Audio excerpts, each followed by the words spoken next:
buenas tardes. Mi nombre es Saúl Villaman Bravo.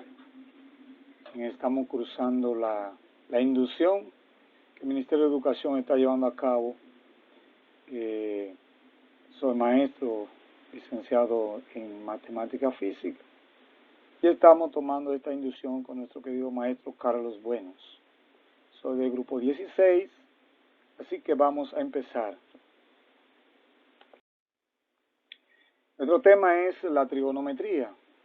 Aquí tenemos una breve reseña de qué estudia la trigonometría. La trigonometría es la parte de la matemática que se encarga de estudiar y medir los triángulos, las relaciones entre los ángulos y lados y funciones trigonométricas de seno, coseno, tangente, cotangente, secante y cosecante. Esta rama matemática se relaciona directa o indirectamente con otras áreas científicas y se aplican a todo aquello que requiere de medidas de precisión, como la geometría especial y la astronomía, para la medición de la distancia entre estrellas respecto a otros puntos geográficos. El estudio de la trigonometría existe desde hace más de 3000 años en Babilonia y Egipto, y tomaban en cuenta las medidas de los ángulos de los triángulos para contribuir a las pirámides. ¿Para qué la utilizamos? Una pregunta muy bonita.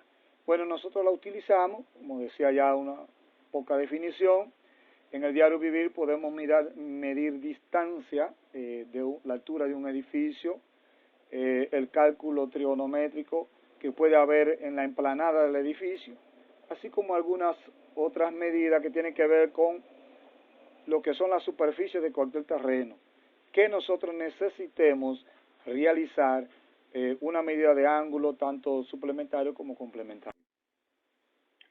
¿Cuándo lo utilizamos? Bueno, cuando nosotros especialmente vamos a trabajar con triángulos rectángulos. El triángulo rectángulo es aquel que tiene un lado más largo que otro, lo cual le llamamos hipotenusa. En la parte de lo que es la altura, tenemos un ángulo de 90 grados, y la regla dice que los ángulos interiores de un triángulo rectángulo tienen que medir 180 grados. Aquí tenemos la función de seno, coseno y tangente. En este caso, ya en el idioma griego, el seno sería el cateto opuesto y la h sería hipotenusa. Y el coseno sería cateto adyacente entre hipotenusa, que es h. Así como la tangente, que sería el cateto opuesto con el cateto adyacente.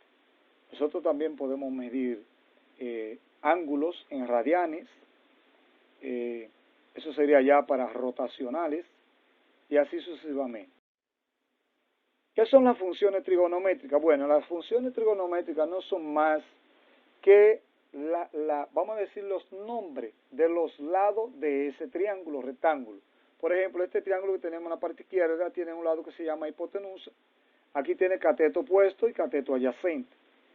Aquí, como ya le decía, seno sería opuesto entre hipotenusa, desde ese ángulo que nosotros vamos a trabajar. Si nosotros estamos aquí en el ángulo de 90 grados, entonces será el seno del ángulo de 90 grados, el coseno del ángulo de 90 grados y la tangente. Ya estas que están aquí, que serán la cosecante y la secante y la cotangente, serían las inversas de lo que son las tres funciones primeras. ¿Qué son las funciones trigonométricas? Ya aquí en definición, son las funciones trigonométricas, son las funciones cuyo argumento o variables independientes es un ángulo. Estas usualmente incluyen términos que describen la medición de ángulos y triángulos, tal como seno, coseno, tangente, cotangente, secante y cosecante. Ya aquí lo tenemos de manera escrita y allí lo teníamos en manera de la gráfica. Ya aquí los ángulos y las funciones trigonométricas se expresan como radianes. Y ahí nosotros, en los ángulos radianes, tenemos un ángulo que puede ser convertido en radián. Continuamos. Aquí también nos preguntamos, ¿qué son las funciones trigonométricas? Ya aquí la tenemos de manera gráfica, en este proceso ondulatorio de esta foto que tenemos aquí en el lado derecho, y así sucesivamente. Así que Muchas gracias, lo dejo con esta frase de Nikola Tesla.